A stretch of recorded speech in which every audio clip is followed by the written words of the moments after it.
Hello lovely viewers, it's time for another exciting and interesting episode of the V Show GH. On today's episode, we will explore the intriguing differences between the current Couupd'etat in Africa and the Couupd'etat that happened in the 90s and 80s. So grab a coffee seat, relax, and let's embark on this captivating journey together. I'm your host and I'm always going to be your host, Victoria Sequence.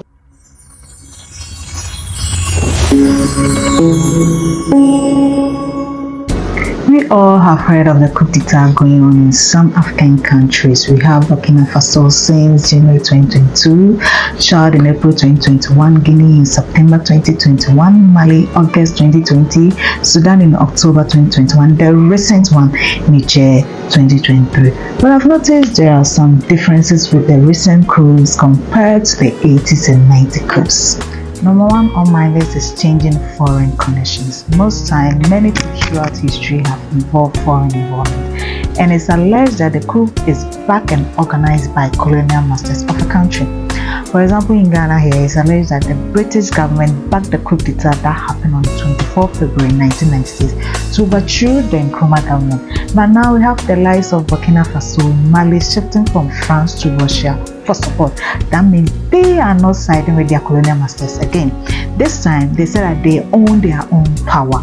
So this time, they are siding with their choice of government. So you see the likes of Burkina Faso waving the Russia flag. They are not waving France flag anymore. Things have changed. Number two on my list is minimal violence. Unlike before, increments have not and the death toll piles compared to previous Couupd'etat is low.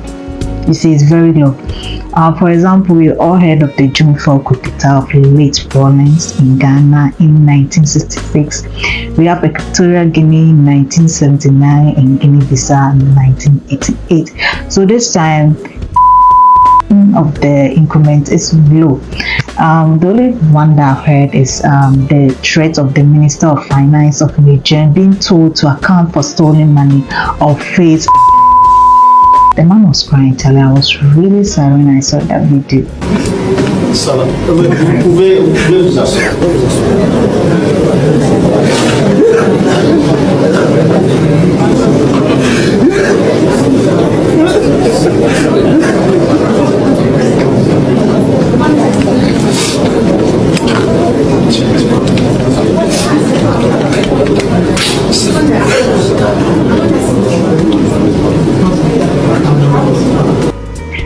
His life is hanging on a thread. But talking of Minister of Finance, how was the mid-year budget for from Kenufurata? Ghanaians, how was it? Hey, Charlie. Moving on, number three on my list is citizen support. Most current coups are getting support from citizens of the country. For example, the coup that happened in Mali 2022 came as a relief to the citizens because the citizens lost faith in the leadership of then the President Ibrahim Keita. Also, we've been seeing videos of large crowds jubilating after there is a coup in the country. That means the people are in support of the coup, not like before that most of the citizens of a country don't feel happy when there is a coup. But this time they are happy. They don't believe in the elected president anymore. So this time there's a difference. Now moving on, number four on my list is other African countries' citizens in support and praying for their own. You see, going through social media, I found out that most people from other African countries are happy and rallying behind these groups. They are praising them and they are happy that it's happening. They even pray that it happened in their country.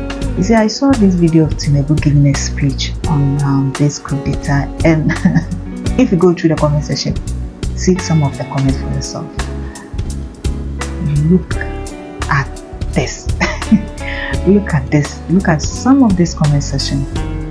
But you see, I've talked to some people that have experienced Couupd'etat in Ghana and some people that have not experienced it, but they heard of it. They are saying they don't like Couupd'etat. I talked to this elderly woman yesterday, and she was like, Coupd'etat is not something you should be praying for. It's not something you should be wishing to experience, because some of this Coupd'etat doesn't end well. Some of this Coupd'etat end in people dying. We all heard of some. We all heard of June 4th, and some have experienced June 4th. So be careful of what you wish for. Okay, moving on. Coming on number 5 and last on my list is countries asking foreigners or colonial masters to leave their country. Most of the time we don't see this thing when there's a coup. They don't normally ask the foreigners or colonial masters to leave. We have seen Mali asking French to leave their country, and we saw Niger citizens throwing and trying to burn the French embassy and asking them to leave the country. So we have also seen Mali dropping French as their official language. So this time they say that we don't want our colonial masters in the country again. So there's a difference. You see, there's a difference. Before the 90s and 80s coups, there was not something like this, but this time they are saying that, hey, leave our country, we don't want you anymore. You have heard the lies of Tinubu, ECOWAS chairman, asking the Niger people to reinstate the president. And we have also heard Buhari coming up, but I think Buhari is the last person to talk about this Coupd'etat. I'm not a Nigerian, but I read about it in history that in 1983 he overthrew President Shagari to become the head of Nigeria government. So Buhari, we shouldn't be talking about that. I think the other African countries leaders that haven't involved in the coup should be the one talking about it, like our own president Nana Akufo-Addo. I know people will burn me for this. And that will be all. Thank you for joining us on this episode of the V Show GH. We hope you enjoy exploring the differences between current military rules in Africa and those from the 90s and 80s. Remember to subscribe, like, and leave your comments. My name is Features Sequence. Until next time, stay curious, stay informed, goodbye, and take care.